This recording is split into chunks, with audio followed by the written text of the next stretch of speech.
महादेवी अम्मा श्रीचक्रवासिनी महादेवी अम्मा श्री सिंहवाहिनी ಇನ್ನು ಈ ಚಕ್ರಾಪುರಿಗೆ ನಾರೇ ಚಕ್ರಾಧಿಪತಿ. ವಿರೂಪಾಕ್ಷ ಶಾಸ್ತ್ರಗಳನ್ನ ಸಾಯಿಸಿ ಸುಂದರಿ ಸಾವಿನ ಸೇಡ್ ತೀರ್ಸ್ಕೊತೀನಿ. ನನ್ನ ಕೈಗೆ ಶ್ರೀಚಕ್ರ ಬರುತ್ತೆ, ಪ್ರತಿದಿನ ಸ್ವರ್ಗ ಸುಖ ನನಗೆ. ಶ್ರೀಚಕ್ರ ನನ್ನದೇ. ಪ್ರಾರಂಭವಾಯಿತು ಉತ್ಸವ. ದುಷ್ಟ ಶಿಕ್ಷೆ ಶಿಷ್ಟ ರಕ್ಷೆಯ ದುರ್ಗೋತ್ಸವ, ಶ್ರೀ ಚಕ್ರೋತ್ಸವ.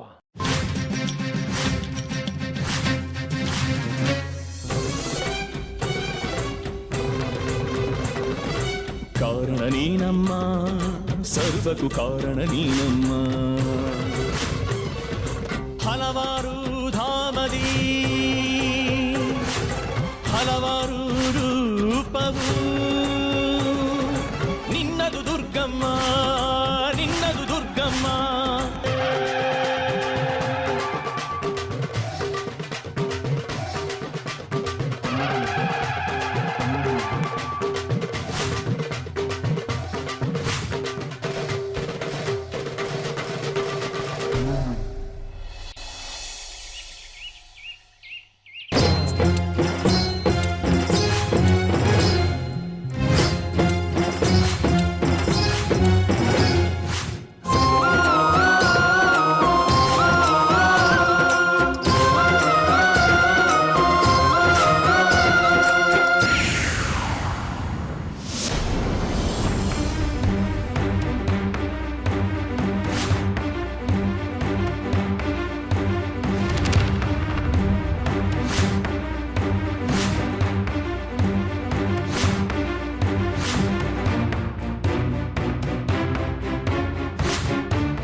ನನ್ನ 21 ವರ್ಷಗಳ ಸಾಧನೆಗೆ ಫಲ ಕೊಡೋ ಸಮಯ ಬಂದುಬಿಡ್ತು.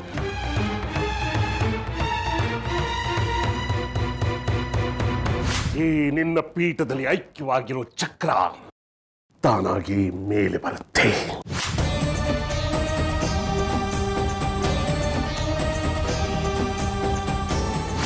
ಆ ದಿವ್ಯವಾದ ಶ್ರೀಚಕ್ರ ನನ್ನದಾಗಬೇಕು ತಾಯಿ, ನನ್ನದಾಗಬೇಕು.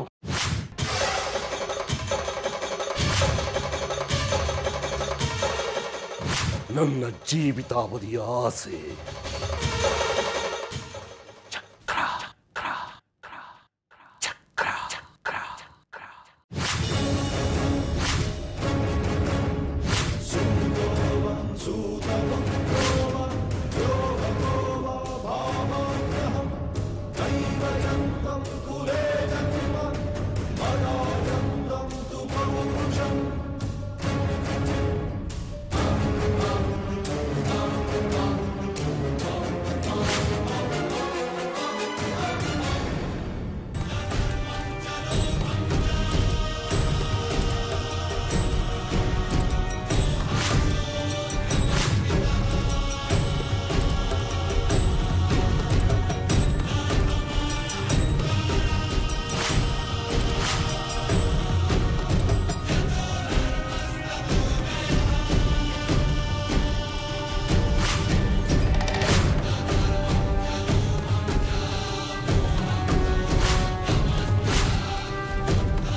चक्रवासिनी महादेवी अम्मा श्री सिंहवाहिनी सकल चराचर चेतनदायिनी महादेवी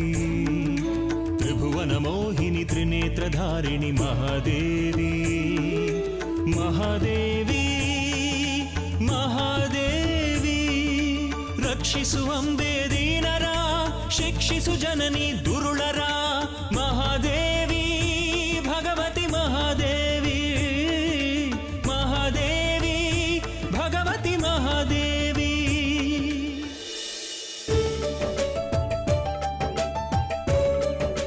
ಲೇ ನಿಂತ್ಕೊಳ್ಳೆ, ನೀನ್ ಅಷ್ಟು ಬೇಗ ಬೇಗ ನಡೆದ್ರೆ ನನ್ನ ಕೈಲಿ ಆಗಲ್ಲ ಕಣೆ, ಮಂಡಿ ನೋವು. ಹೋ, ನಾವು ಶೇಖರಿ ಮನೆಯವರು ಅಂತ ಹೇಳಿ ಮಧ್ಯ ದ್ವಾರದಲ್ಲಿ ಹೋಗೋಣ. ನಮ್ಮ ಶೇಖರಿ ನಮ್ಮ ಜಾಜಿ ವರ್ಷ ಪೂರ್ತಿ ಇಲ್ಲೇ ಅಲ್ವನೆ ದುಡಿಯೋದು.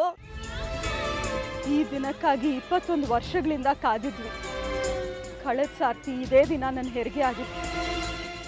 ಇದೇ ದೇವಸ್ಥಾನದಲ್ಲಿ ಸುಂದರಿ ಹುಟ್ಟಿ ಕುರುಡಾಗಿ ಉತ್ಸವ ರದ್ದಾಗಿತ್ತು. ದೊಡ್ಡ ರಂಪ ಆಗಿತ್ತು. ಸಮಿತಿಯವ್ರ ಕೆಂಗಣ್ಣು ನಮ್ಮ ಮೇಲೆ ಬಿದ್ದು ಇವ್ರಿಗೆ ಎಷ್ಟು ಕಷ್ಟಗಳನ್ನು ಕೊಟ್ಟರು. ಅದನ್ನೆಲ್ಲ ನೆನೆಸ್ಕೊಂಡ್ರೆ ಉಸಿರು ಕಟ್ಟತ್ತೆ. ಆದರೆ ಈ ಸರ್ತಿ ಸುಂದರಿನೇ ಇಲ್ಲ.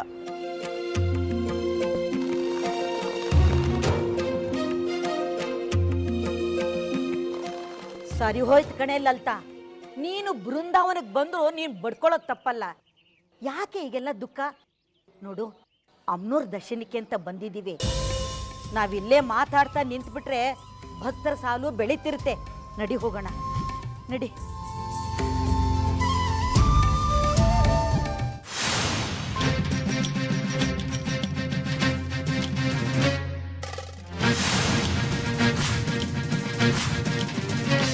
ಯಾಕೆ ನಾವು ಮತ್ತೆ ಮತ್ತೆ ಸೇರ್ತಿರೋದು? ಇಡೀ ಚಕ್ರಾಪುರಿಗೆ ಗೊತ್ತಿದೆ ನನಗೂ ವಿರೂಪಾಕ್ಷಂಗೆ ಆಗೋದಿಲ್ಲ ಅಂತ.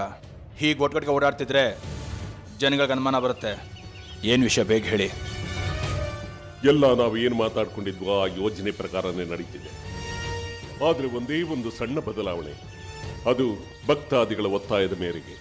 ಇದು ಸಮಸ್ಯೆ ಅಲ್ಲ ತಾನೆ? ಯಾಕಂದ್ರೆ ಈಗ ಏನೇ ಬದಲಾವಣೆ ಆದರೂ ನಮ್ಮ ಯೋಜನೆಗಳೆಲ್ಲ ತಲೆ ಕೆಳಗಾಗುತ್ತೆ. ಇಲ್ಲ ಇಲ್ಲ, ಇದರಿಂದ ಇನ್ನೂ ನಮಗೆ ಅನುಕೂಲ ಆಗುತ್ತೆ. ಅದು ಹೇಗೆ? ಸ್ಪಷ್ಟವಾಗಿ ಹೇಳೋ. ಪದ್ಧತಿ ಪ್ರಕಾರ ಉತ್ಸವ ಸಾಗೋದು ದೊಡ್ಡ ರಥದಲ್ಲಿ. ಅದೇ ರಥದಲ್ಲಿ ಶ್ರೀಚಕ್ರ ಕೂಡ ಇರುತ್ತೆ. ರಥ ದೊಡ್ಡದಾಗಿ ಎತ್ತರವಾಗಿರೋದ್ರಿಂದ ಅದರಲ್ಲಿರೋ ಶ್ರೀಚಕ್ರ ಭಕ್ತಾದಿಗಳಿಗೆ ಕಾಣಿಸೋದಿಲ್ಲ. ಆ ಕಾರಣದಿಂದ ಮಂಡಳಿಯವರೆಲ್ಲರೂ ಸೇರಿ ಒಂದು ತೀರ್ಮಾನ ತಗೊಂಡಿದ್ದಾರೆ. ಒಂದಷ್ಟು ದೂರ ರಥದಲ್ಲೇ ಶ್ರೀಚಕ್ರ ಸಾಗುತ್ತೆ. ನಂತರ ಅದನ್ನು ಒಂದು ಚಿಕ್ಕ ಪಲ್ಲಕ್ಕಿಯಲ್ಲಿಟ್ಟು ಕಲ್ಯಾಣಿಯವರೆಗೂ ಉತ್ಸವವನ್ನು ಸಾಗಿಸಿದ್ರೆ ಭಕ್ತಾದಿಗಳಿಗೆ ಶ್ರೀಚಕ್ರವನ್ನು ನೋಡೋ ಅವಕಾಶ ಸಿಗುತ್ತೆ. ಹೀಗಿದ್ದಕ್ಕಿದ್ದಂಗೆ ನೀನು ನಿರ್ಧಾರ ತಗೊಂಡ್ಬಿಟ್ರೆ ಪೊಲೀಸ್ ಯಾಕೆ, ಕಾನೂನು ಯಾಕೆ? ನಾನಿದನ್ನು ಒಪ್ಪೋದಿಲ್ಲ. ದೊಡ್ಡ ರಥನ ಹೇಗೆ ಕಾಪಾಡಬೇಕು ಅಂತ ಇಡೀ ಪೊಲೀಸ್ ಇಲಾಖೆಯವರು ನೀಲಿ ನಕ್ಷೆ ಸಿದ್ಧ ಮಾಡ್ಕೊಂಡಿದ್ದಾರೆ. ಸ್ವಲ್ಪ ಯೋಚನೆ ಮಾಡು ಮಾರಿಗುಡಿ, ಇದರಲ್ಲಿ ನಮಗೆ ಅನುಕೂಲ. ಇಷ್ಟು ದೊಡ್ಡ ರಥದಿಂದ ಶ್ರೀಚಕ್ರನ ಅಪಹರಿಸೋದಕ್ಕೆ ನಾವು ಸಾಹಸ ಮಾಡಬೇಕು. ಅದ್ರ ಬದಲಿಗೆ ಕೈಗೆಟ್ಕೋ ಪಲ್ಲಕ್ಕಿಲಿದ್ರೆ ನಮಗೆ ಸುಲಭ. ಇದು ಬುದ್ಧಿವಂತರ ಲಕ್ಷಣ. ನಾನು ಏನೇ ಬದಲಾವಣೆಗಳನ್ನು ಮಾಡಿದ್ರೂ ಕೂಡ ಅದು ಶ್ರೀಚಕ್ರವನ್ನ ಪಡ್ಕೊಳ್ಳೋದಕ್ಕೆ ಅಂತ ತಿಳ್ಕೊಂಬಿಟ್ರೆ ಎಲ್ರಿಗೂ ಒಳ್ಳೆಯದು. ಇವತ್ತು ಉತ್ಸವದ ದಿನ, ಬಹಳ ಕೆಲಸಗಳಿವೆ. ಈ ವಿಷಯ ನಿಮ್ಗಳಿಗೂ ತಿಳಿದಿರಲಿ ಅಂತ ಇಲ್ಲಿ ಸೇರಿಸಿದ್ದು. ಸೇರೋಣ ಆಮೇಲೆ.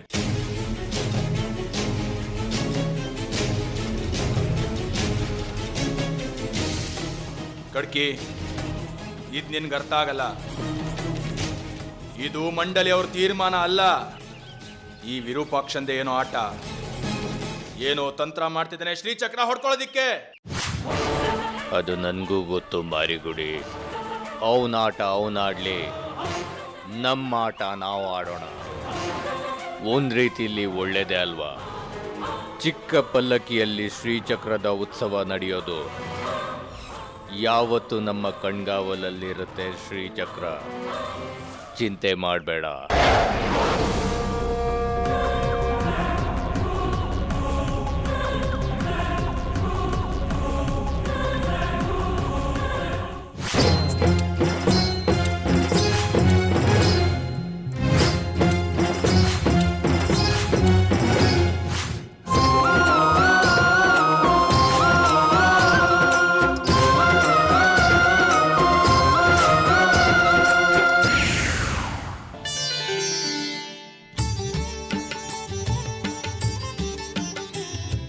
ಅಮ್ಮ ಸುಸ್ತಾಗ್ತಾ ಇದೆ, ನಂಗಾಗಲ್ಲಪ್ಪ. ಹಾಗನ್ಬೇಡ್ವೆ, ಸ್ವಲ್ಪ ಸುಧಾರಿಸ್ಕೊ. ನೋಡು, ನಿನಗೆ ಹೊಟ್ಟೆ ನೋವು ಬಂದಾಗ ಇಲ್ಲಿಗೆ ಬಂದು ಉತ್ಸವ ನೋಡ್ತೀನಿ ಅಂತ ಹರಿಸ್ಕೊಂಡಿದ್ದೆ. ಸ್ವಲ್ಪ ಸುಧಾರಿಸ್ಕೊ. ನಿನಗೊಂಥರ ನೋವು, ನನಗೊಂಥರ ನೋವು. ವಿದ್ಯಾಶಂಕರ, ಅವ್ರಿಗೊಂದು ಸ್ವಲ್ಪ ನೀರು ಕುಡ್ಸೋ. ಬೇಡ ಬೇಡ ಬೇಡ, ಉತ್ಸವ ಆಗೋವರೆಗೆ ನಾನು ಉಪವಾಸ ಇರ್ತೀನಿ ಅಂತ ಹರಕೆ ಹೇಳ್ಕೊಂಡಿದ್ದೀನಿ. ನಂಗೆ ನೀರು ಬೇಡ. ನೀನು ಬೇಕಾದ್ರೆ ಉಪವಾಸ ಇರು, ಹೊಟ್ಟೆನಲ್ಲಿರೋ ನಿನ್ನ ಮಗುನ ಯಾಕೆ ಉಪವಾಸ ಕೆಡಗ್ತೀಯ? ನೀರು ಕುಡಿಯೋದ್ರಿಂದ ಏನೂ ದೋಷ ಇಲ್ಲ. ಸ್ವಲ್ಪ ನೀರು ಕುಡಿ.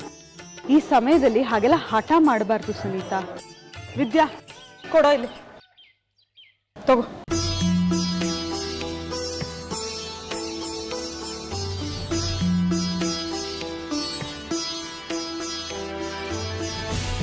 ಅಮ್ಮನವ್ರ ಕೃಪೆಯಿಂದ ಅವಳೇ ಕರ್ಣಿಸಿರೋ ಈ ಮಗು ಸುಖವಾಗಿ ಹುಟ್ಟಿ ಚೆನ್ನಾಗಿ ಬೆಳೆದು 4 ಜನಕ್ಕೆ ಉಪಕಾರ ಮಾಡೋ ಹಾಗಾದ್ರೆ ಸಾಕು. ಅದ್ರ ಅಪ್ಪನ ಬುದ್ಧಿ ಬರದೇ ಇರ್ಲಪ್ಪ. ಇದಕ್ಕೆ ಯಾವ ವಿಘ್ನಗಳು ಬರಬಾರ್ದು.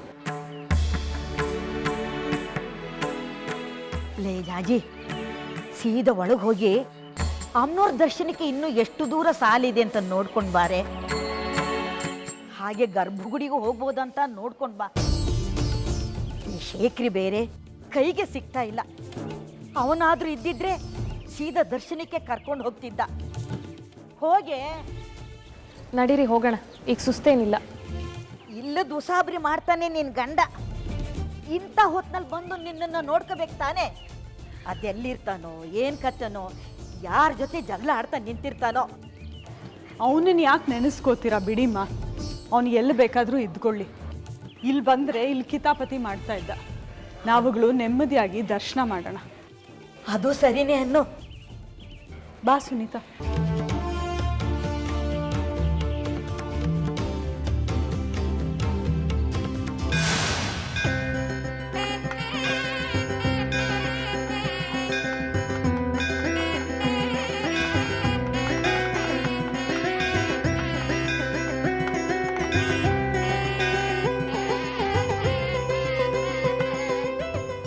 महालक्ष्मी च विद्महे विष्णुपत्नी च धीमहि तन्नो लक्ष्मी प्रचोदयात्.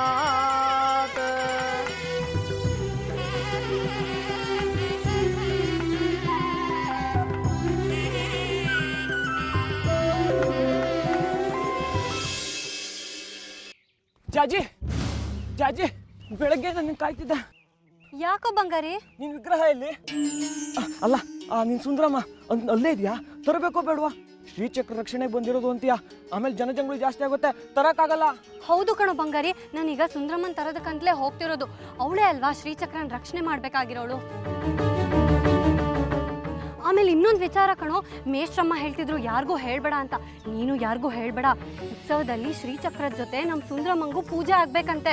ಸರಿ, ನಾನು ಬೇಗ ಹೋಗಿ ತಗೊಂಡ್ಬರ್ತೀನಿ. ಜನಜಂಗುಳಿ ಎಲ್ಲ ಜಾಸ್ತಿ ಆಗ್ಬಿಡುತ್ತೆ. ನೀನು ಬಾರೋ, ಇಬ್ರು ಇದ್ರೆ ಒಳ್ಳೇದು. ಇಲ್ಲ, ನೀ ಹೋಗು. ಜನ ಜಾಸ್ತಿ ಅಲ್ವಾ, ನಮ್ಮಮ್ಮಂಗೆ ಒಬ್ಳಿಗೆ ಸಂಭಾಳಿಸಕ್ಕಾಗಲ್ಲ. ನೀ ಹೋಗು, ನಾನು ಆಮೇಲೆ ಬಂದು ಸೇರ್ಕೋತೀನಿ. ಆಯ್ತಾಯ್ತು, ಏನಾದ್ರೂ ಎಡವಟ್ ಮಾಡ್ಕೋಬೇಡ, ಎಡವಟ್ರಾಯ.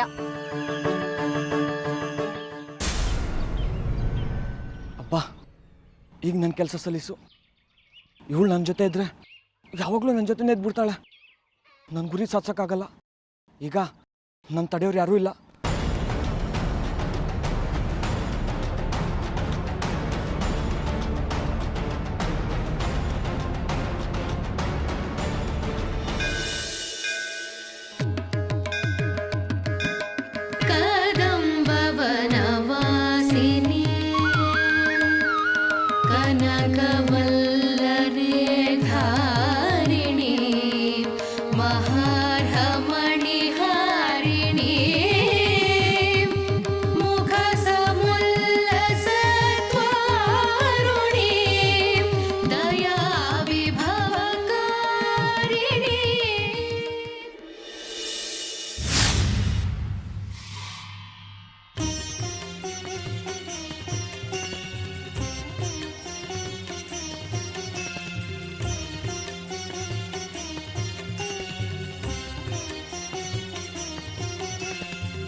ಸುಂದ್ರಮ್ಮ, ಇವತ್ತಿನ ಉತ್ಸವದಲ್ಲಿ ಮುಖ್ಯವಾದ ಪಾತ್ರ ನಿಂದೆ. ಇಡೀ ಉತ್ಸವನ ಚೆನ್ನಾಗಾಗ್ಬೇಕಾಗಿ ಮಾಡೋಳು ನೀನೇ. ಇಲ್ಲಿ ನಿನ್ನ ವಿಷಯ 3-4 ಜನಕ್ಕೆ ಬಿಟ್ರೆ ಬೇರೆ ಯಾರಿಗೂ ಗೊತ್ತಿಲ್ಲ. ಯಾರಿಗೂ ಕಾಣ್ದ ಹಾಗೆ ನಿನ್ನನ್ನು ಉತ್ಸವಕ್ಕೆ ಕರ್ಕೊಂಡು ಹೋಗಿ ಶ್ರೀಚಕ್ರದ ಜೊತೆ ಪೂಜೆ ಸಲ್ಲೋ ಹಾಗೆ ಮಾಡ್ತೀನಿ. ಆದರೆ ಸುಂದ್ರಮ್ಮ, ಶ್ರೀಚಕ್ರನ ಕಾಪಾಡಿದ್ಮೇಲೆ ಏನಾಗುತ್ತೋ ನನಗೆ ಗೊತ್ತಿಲ್ಲ. ನೀನು ನನ್ನನ್ನು ಬಿಟ್ಟು ಶ್ರೀಚಕ್ರದ ಜೊತೆ ಹೋಗ್ತೀಯಾ? ನನಗೆ ನಿನ್ನನ್ನು ಬಿಟ್ಟಿರೋಕ್ಕಾಗಲ್ಲ. ಒಂದು ಕೆಲಸ ಮಾಡು, ಚಕ್ರಾಪುರಿಲಿ ತ್ರಿಪುರ ಸುಂದರಿ ಅಮ್ಮನವ್ರ ಜೊತೆ ನೀನು ಇದ್ಬಿಡು. ಆಗ ದಿನ ನಿನ್ನ ನೋಡ್ಬೋದು, ನಿನ್ನ ಸೇವೆನೂ ಮಾಡ್ಬೋದು. ಎಲ್ರಿಗೂ ಸಂತೋಷ ಆಗತ್ತೆ. ಸರಿ ಸರಿ, ಈಗ ಮುಖ್ಯವಾಗಿ ಉತ್ಸವದಲ್ಲಿ ನಿನ್ನ ಪೂಜೆ ಆಗಬೇಕು. ಈಗ ಅದನ್ನು ನೋಡೋಣ, ನಡಿ.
ನಿಂತ್ಕೊಳ್ಳೋ ಬಂಗಾರಿ, ಆಗಿದ್ದೆಲ್ಲ ಆಗೋಯ್ತು. ನಾನು ನಿನ್ನ ಹತ್ರ ಮಾತಾಡ್ಬೇಕು.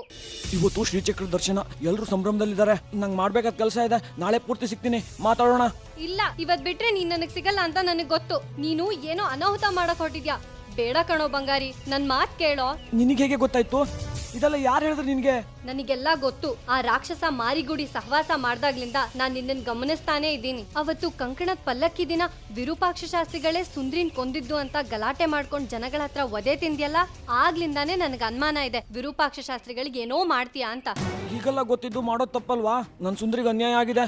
ನಿನ್ ದೇಹದಲ್ಲಿ ಸುಂದ್ರಿ ಇರಬಹುದು, ಆದ್ರೆ ನೀನ್ ಸುಂದ್ರಿನೂ ಆಗದೆ ಜಾಜಿನೂ ಆಗದೆ ಒದ್ದಾಡ್ತಿದ್ಯಲ್ವಾ? ನಿಮ್ಮ ಮನೆಯವರೇ ನನ್ನ ಸುಂದ್ರಿ ಅಂತ ಒಪ್ಕೊಂಡಿಲ್ಲ. ಸುಂದ್ರಿ ತನ್ನಿಂದ ತನ್ನ ದೇಹನ ಕಳ್ಕೊಂಡ್ಲಲ್ಲ, ಅದೇ ನೋವೇ ನನಗೆ ಸೇಡ್ ಆಗಿದೆ. ಸುಂದ್ರಿ ಆತ್ಮಕ್ಕೆ ಶಾಂತಿ ಸಿಗುತ್ತೋ ಬಿಡುತ್ತೋ ಗೊತ್ತಿಲ್ಲ, ಆದ್ರೆ ಸುಂದ್ರಿ ಸಾಯಿಸಿದವ್ರನ್ನ ಸುಮ್ಮನೆ ಬಿಡಲ್ಲ.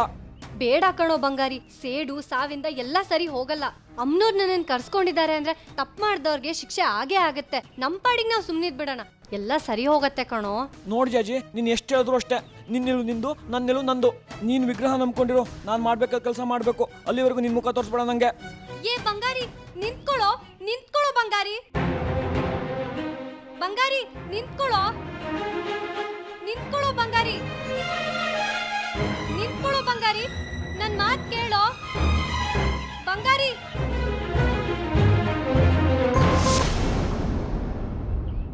ಥೂ, ಏನೋ ಜಗ್ಗಿ ಇದು. ಪಾಪಿ ಸಮುದ್ರಕ್ಕೆ ಹೋದ್ರು ಮೊಣಕಾಲುದ್ದ ನೀರು ಅಂತಾರಲ್ಲ, ಹಾಗಾಯ್ತಲ್ಲ ನಮ್ಮ ಕತೆ.